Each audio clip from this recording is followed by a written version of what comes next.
ओम पूर्णमदः पूर्णमिदं पूर्णात् पूर्णमुदच्यते पूर्णस्य पूर्णमादाय पूर्णमेवावशिष्यते. So welcome to our Saturday morning session. Now we will cover the remaining verses of chapter 3 of Bhagavad Gita today. The verses from 40 to 43. In this chapter we have seen that akarmanyata is not niskarmta, and human being is compelled or propelled to act every single moment of his life. So he cannot get rid of action. Action is life, and action is inevitable in life.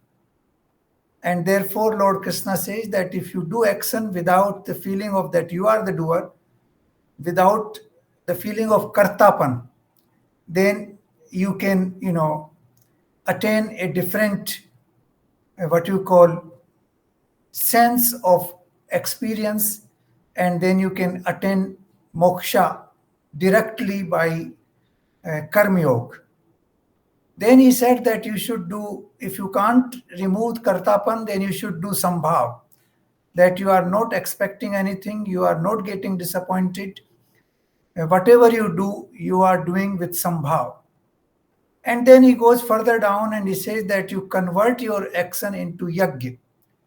Do it as a surrender to the Almighty or to the universe, that you are contributing whatever small little contribution you can make to the functioning of this universe. So that is yajna. And then in the last portion, Arjuna asked him that why people do wrong acts, why people behave, in cruel fashion, कि वो पाप क्यों करते हैं? Why do they do all these, crimes in life? And then he started answering on that. So we are continuing in that process. And he said that Kamna is the most important reason for all the wrongdoings we do in life. That is how we were moving on. That Kamna, if it is fulfilled, then it gives rise to what we call greed. If it is not fulfilled, then it gives rise to anger. And then it has its own manifestation, both greed and anger. And therefore, Kamna is the root cause of wrongdoings by humans in life. So this is how we were continuing. Now we will go on verse number 40. This is, each one of these verses are very, very magnificent and very important to understand properly. इंद्रियां, मन और बुद्धि, ये सब इसके वास स्थान कहे जाते हैं, कामना के वास स्थान कहे जाते हैं. यह काम इन मन, बुद्धि और इंद्रियों के द्वारा ज्ञान को आच्छादित करके जीवात्मा को मोहित करता है. सो जो कामनाएं जो हैं, उनका वास स्थान है इंद्रिय, मन और बुद्धि. जैसे if we take an example, if we have a desire, for example, to buy a new car. Now, first of all, that desire gets into your mind, and your mind starts contemplating about it. And then you start acting. Then your senses start working. Then you first plan, how do we get money? You talk to people, you talk to bank, or you arrange your funding from here or there. So your sense organs get involved. And then you contemplate in your mind that how will you acquire this vehicle, what kind of vehicle you will acquire, what will you do with that vehicle. So all that thinking process and action involves your mind, your senses, and your intellect. all the three are involved, and then with the combination of the three, you move forward. Similarly, for example, somebody wants to travel to US. He has that desire to travel. He will do the same thing. Then, firstly, you contemplate that in the mind. Then you start taking action. You work very hard, earn a lot of money, you know, get your passport, get your visa, and arrange your funding, arrange your ticket, and then finally you take action to visit US. So your senses, your mind, and your intellect, all three are involved in this process.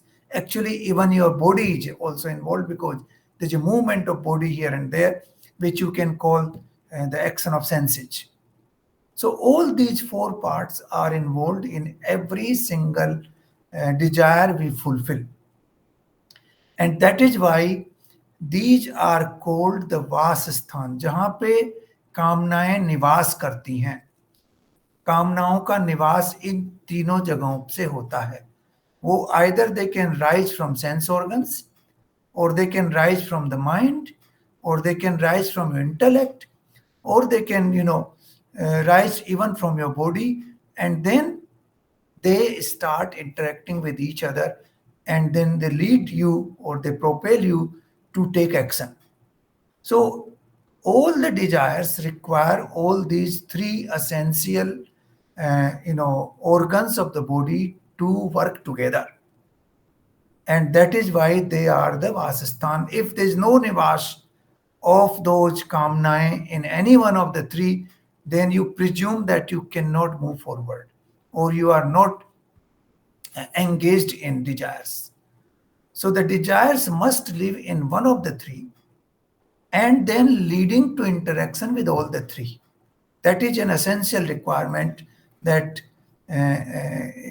desires actually propel you to do.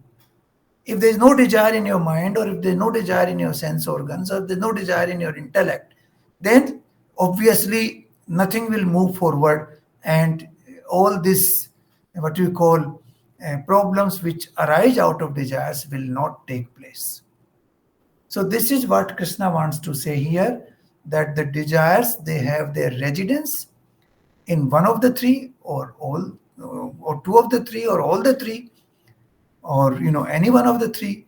So this is how they start moving in your body mind complex, and then they ज्ञान को आच्छादित करती हैं और आत्मा को मोहित कर लेती हैं. Now, once you get engaged into these desires, you forget your own self, that the self is also in existence. This is a truth. I have contemplated on this, why this happens. And then I realized that once you get into a worldly activity, then you tend to forget yourself. You remain engaged with that activity so much. Like yesterday, I was watching a film on the Tsars of Russia. Now, the last Tsar did not have a son for a long time. So his first desire was to have a son, because without son, he cannot actually have an heir to the empire. It was a huge empire. Peter the Great set up that empire, and then Catherine, and then, this guy, Nicholas. Now, he was working very hard. He was meeting people here and there. He was doing, various rituals to have a son. He got 3 daughters, one after another, but not a son. So that was his intention, to have a son. That was his desire, to have a son. And then finally he did have a son. Then the problem again arose, because his son was not well. He was having bleeding in his navel area from the very birth. So he was not keeping well. So that gave rise to a new problem. First problem was the problem of not having a son. When you got a son, then you got the problem of his health. So that started bothering him. So he was wandering here and there to see how to cure that. Then at some stage that problem subsided a little bit. Then the problem of his education came, education of all the children. He engaged a teacher and there was some problem there too. Then, because of various activities in which he was involved, led to problems in the empire. And there was some sort of demonstrations and revolt in some parts of the empire because one of the, some of his ministers and other senior officers started behaving in a very, you know, unwise manner, which led to all these issues. And then there was a revolt in his, uh, in his empire, and that required situation of law and order, and he somehow ordered them to fire, and that led to killing of more than 2,000 people. So you see the problems keep coming one after another. This is never ending process. The problems will continue after that. So they started with the, what you call coronation of that guy, and then getting three daughters, and then getting son finally, and then health of the son, and then the education of the son, and then the anarchy in the empire, and then use of force, and then killing of a lot of people, and then again what you call revolt against the ruler. So you see, once you get into these kamnas, once you get into any one of these desires lead you to further desires. And in the process, you forget who you are. And that is what Krishna is saying कि वो जो उसके ज्ञान को आच्छादित कर देता है. Now the chain of desires which continue, that works like a cover on his knowledge, cover on his vivek, and he is not able to take correct decisions as a result, and then his problems continue to multiply. And जीवात्मा को मोहित कर लेता है because the जीवात्मा gets dragged into those activities in the world one after another. This happens with each one of us. I have analyzed my own life. I have seen how things happen one after another. So at one stage, you have to cut it completely. And you have to cut and come back to yourself. And that is possible only when you restrain your desire, and ultimately you cut your desires and accept the thing that whatever comes in life, accept it and live happily, live peacefully. That is the only way forward. So this is how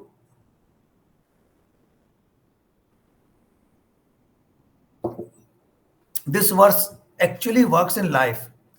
Each one of you can take an example in your own life that how one desire lead to next and next and next and next.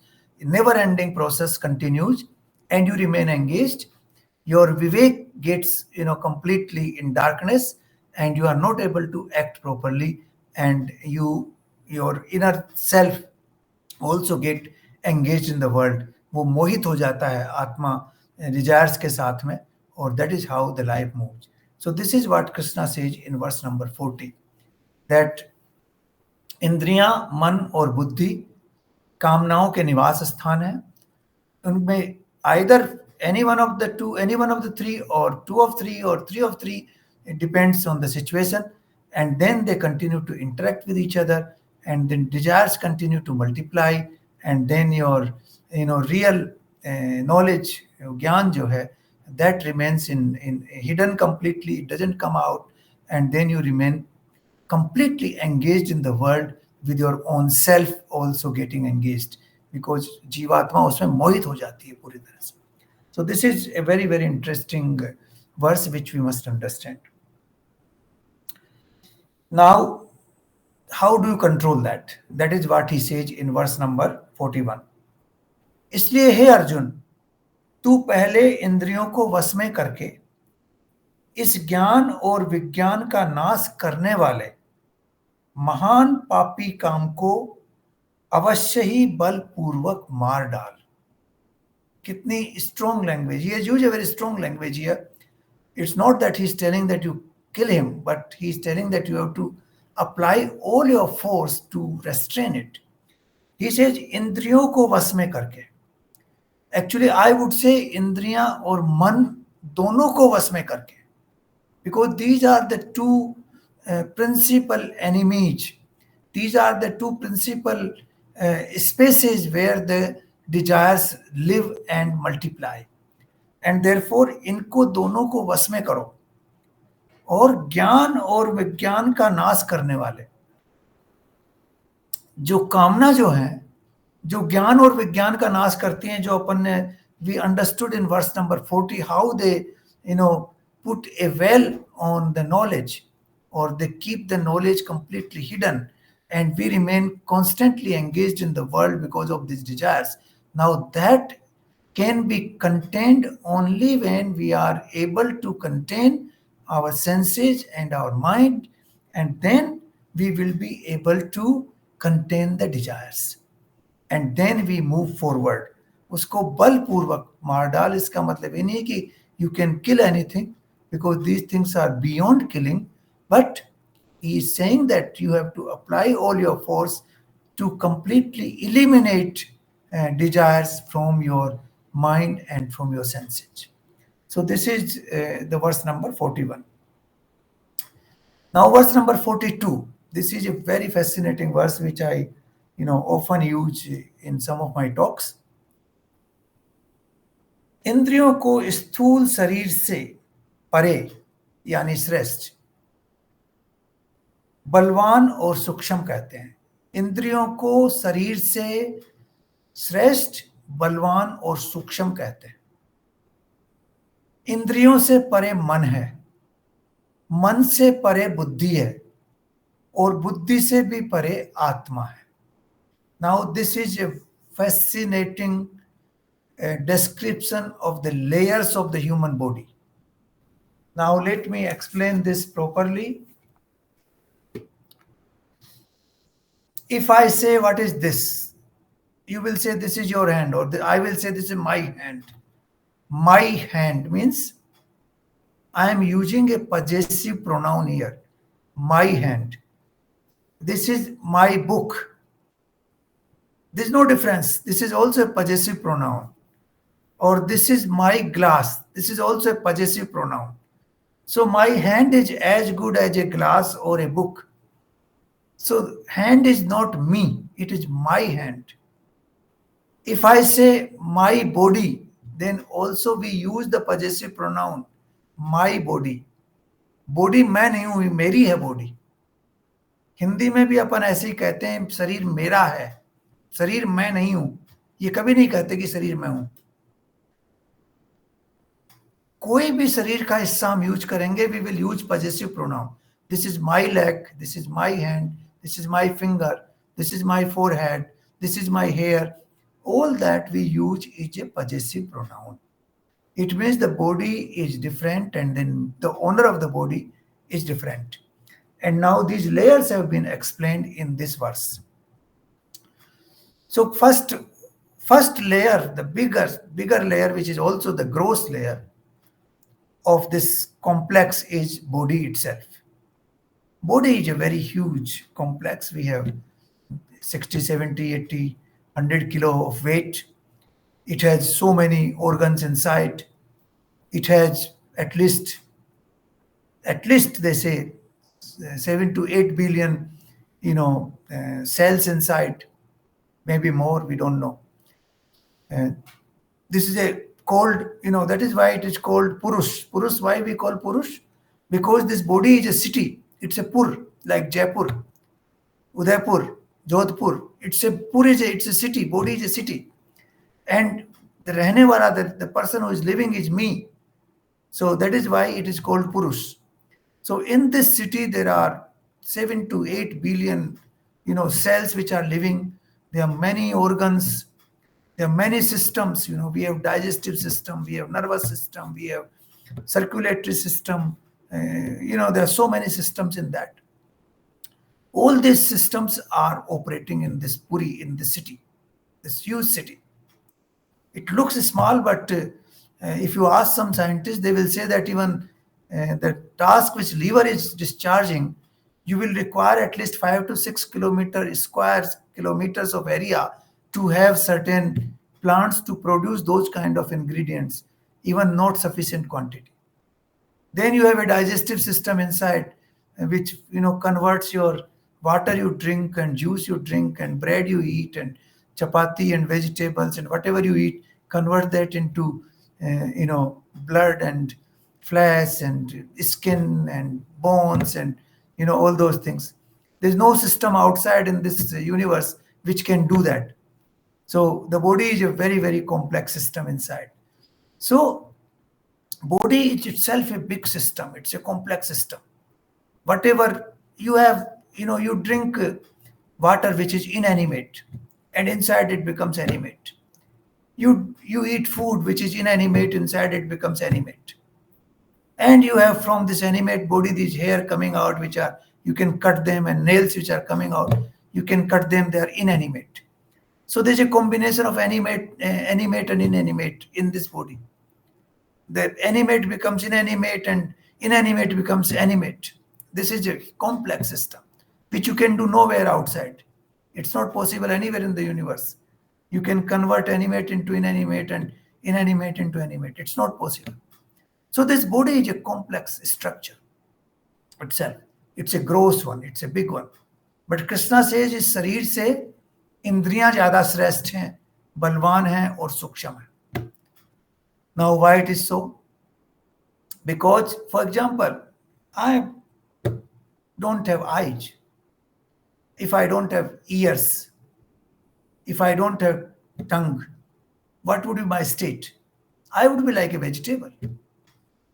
I cannot see, I cannot hear, I cannot eat, I cannot talk.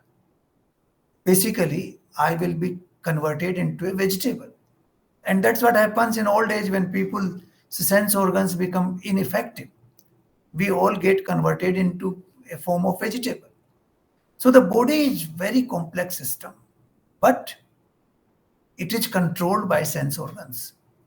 Because वो श्रेष्ठ है, परे हैं. परे का मतलब para is also used in Bhagavad Gita. Apara and para shakti is the shakti which is more powerful. और परे means जो दूर हैं वो ज्यादा पावरफुल होते हैं. जैसे जड़ें पेट से बहुत दूर होती हैं लेकिन वो बहुत पावरफुल होती हैं, उन्हीं से पेट जो है ऊपर उठता है, उसी के सारे पेट आगे चलता है. So इंद्रियां जो हैं, they are very small compared to this body. They are suksham, but they are very powerful. Without sense organs, we cannot operate properly. Our body cannot operate properly. Our body becomes like a vegetable. So this is what he says, the first layer. First layer is the body. Second layer is the sense organs, which are far more important than your body. Then he says, इंद्रियों से परे मन है. Now mind is even stronger than sense organs. Because none of your sense organs will work without the help of mind. You are sitting on your laptops now, you are listening to me, but if your mind is not with me, you will not listen to me. Your ears are hearing what I am saying, but you are not listening because your mind is somewhere else. It happens with each one of us. Sometimes you read a book, you have read 5 pages and you don't know what you read because your mind was, roaming around in the market or in the school or, in some, sport field or in your home or in your office, you don't know where. And therefore, whatever you read was not there. So the mind, the unity of mind and sense organs is extremely essential for any action to be performed. If you want to perform any action, the unity of mind and the sense organ is completely essential.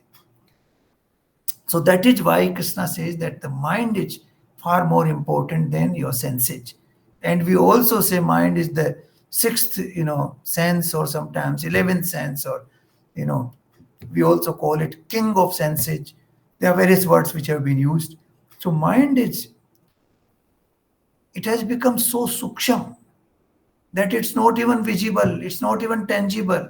You can't even say where it is. For sense organs, you can say that this is my ear and this is my nose and this is my, tongue and all that. But for the mind, you can't even show where it is. The scientists have tried to find the mind, they can't find. They can find the brain, they can find neurons and they can find blood and flesh inside, but they cannot find the mind. it has become absolutely what you call subtle, absolutely subtle. So the mind has become subtle, it is far more powerful.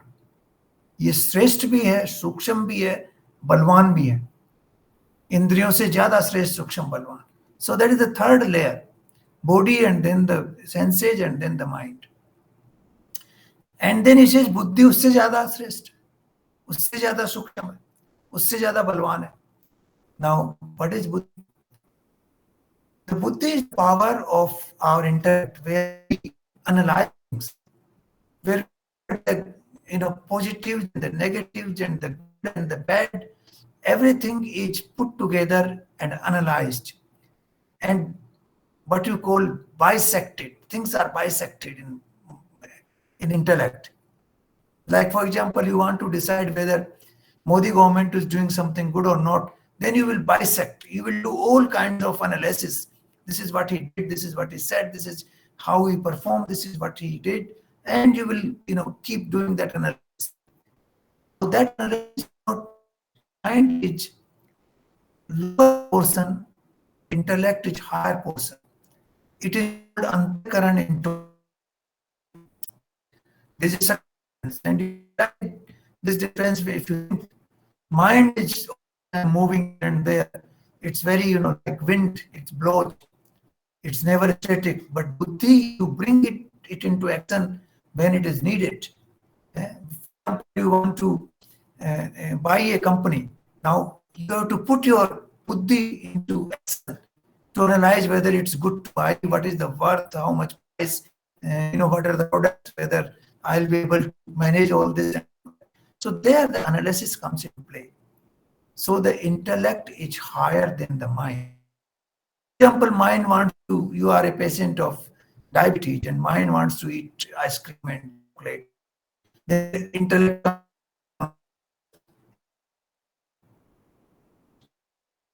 say, sit in a meditation hall and your mind, then no, I can't do it. It's a meditation hall, I have to maintain a particular discipline. So there is a constant interaction between your mind and your intellect. Intellect keeps controlling your mind constantly. So this is a higher level in our body mind complex. The first is body, then the senses, and then mind, and then the intellect. So we were, talking about something beyond mind and intellect. That is called Atma. Atma is the one which gives you all that exists in your body-mind complex. Your body itself, your senses, your mind, your intellect, all that exists because of that Atma, because of that.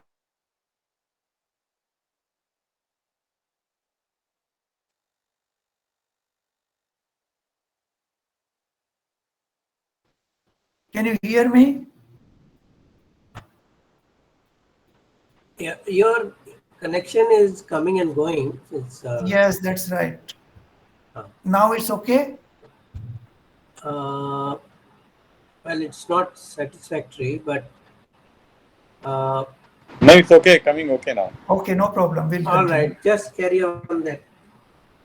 So the Atma is the one which supports, like the root support the entire, tree. Its, trunk, its branches, its leaves, its fruit, all are supported by the root. Similarly, the root of this body-mind complex is our self, is our soul, or our consciousness, whatever name you give. That is the root which supports everything else. And that is why Krishna says that is even small, what you call suksham, that is smallest of the small, and most powerful of the powerful, and beyond our conception, that is soul, and that is beyond your intellect. So this is what Krishna gives a fantastic analysis of this body-mind complex in this verse. And he tells Arjuna that if you think that you cannot control your sense organs, you are wrong.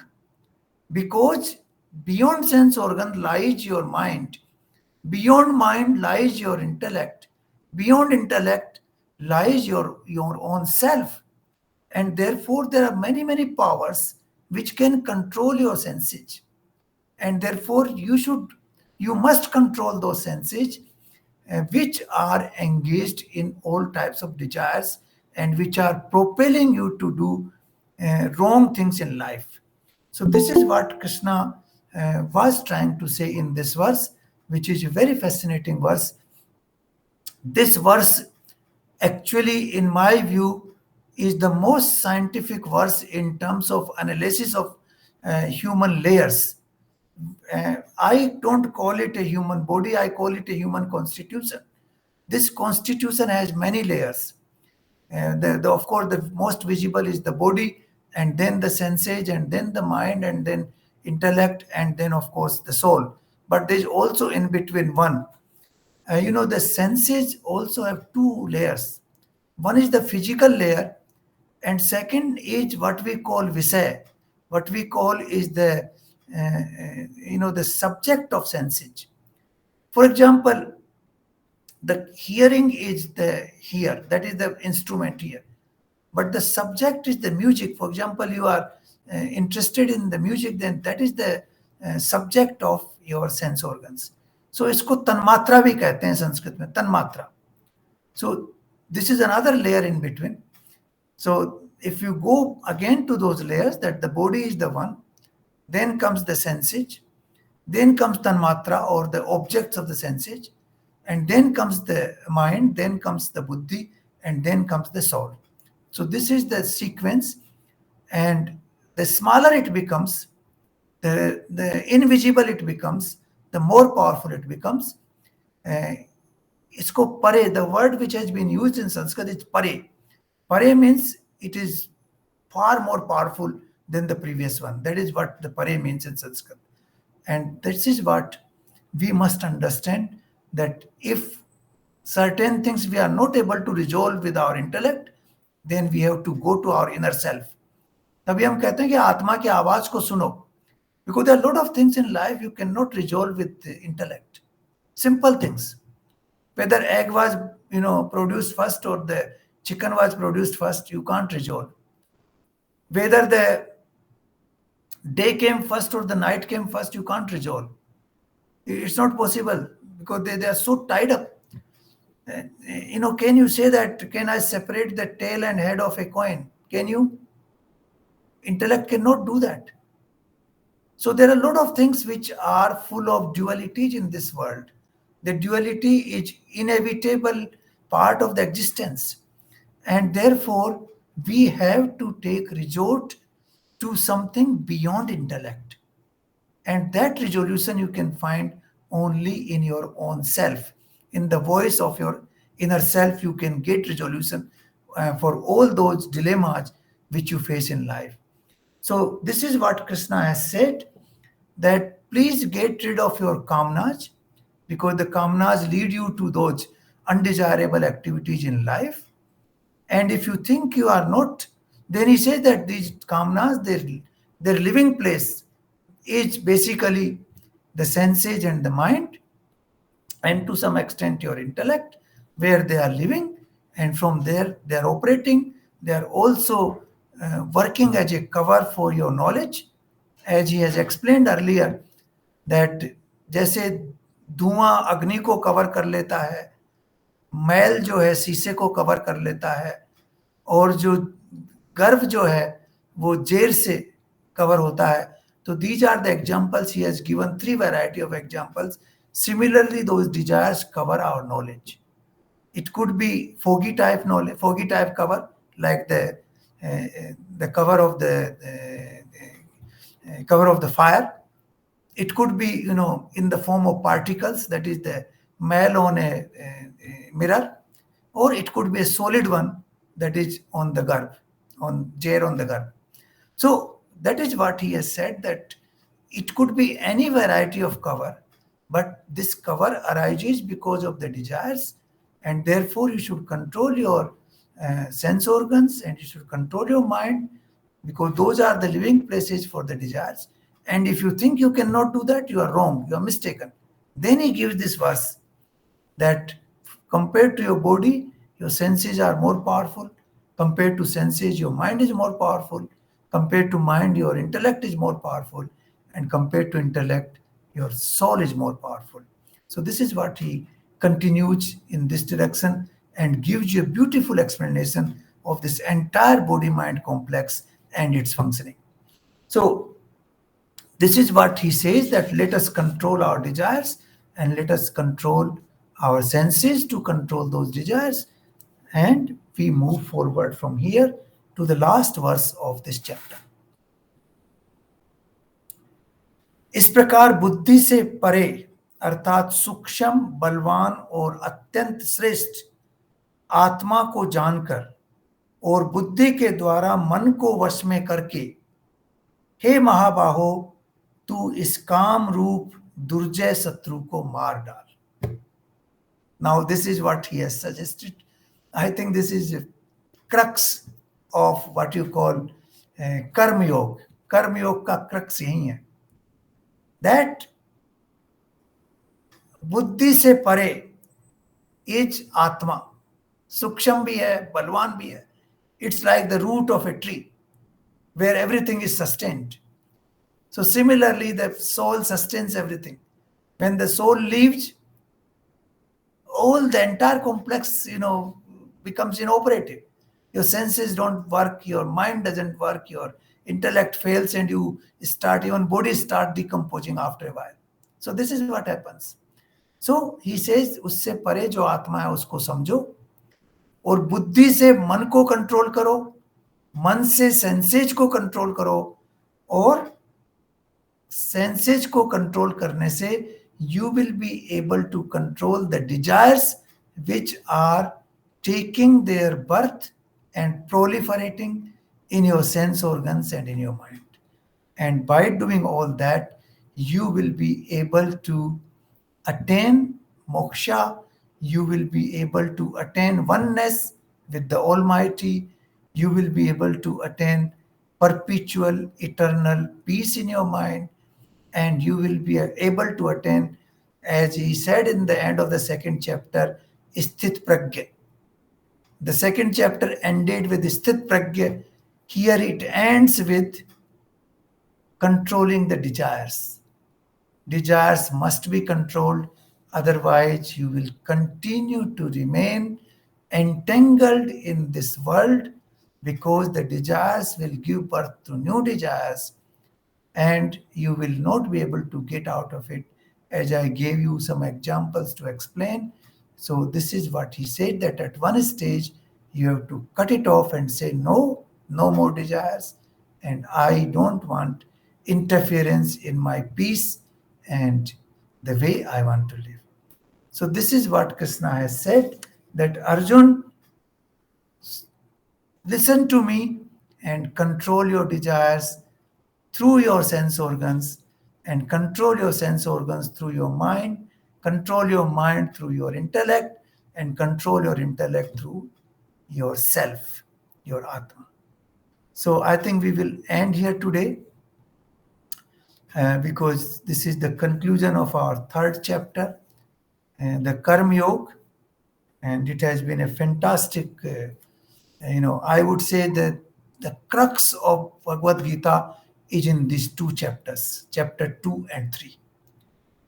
The chapter 4 onwards is more detailed explanation of different aspects which have already been covered here. So if you say that the principal part of Bhagavad Gita has already been covered in these two chapters, now we will look at more explanations, the worldly explanations, which will make things simpler for us. So that is what we will do from chapter 4 onwards, next week onwards. So thank you very much for your support. And if you have any queries, any questions, I will try to do my best to answer them. Thank you.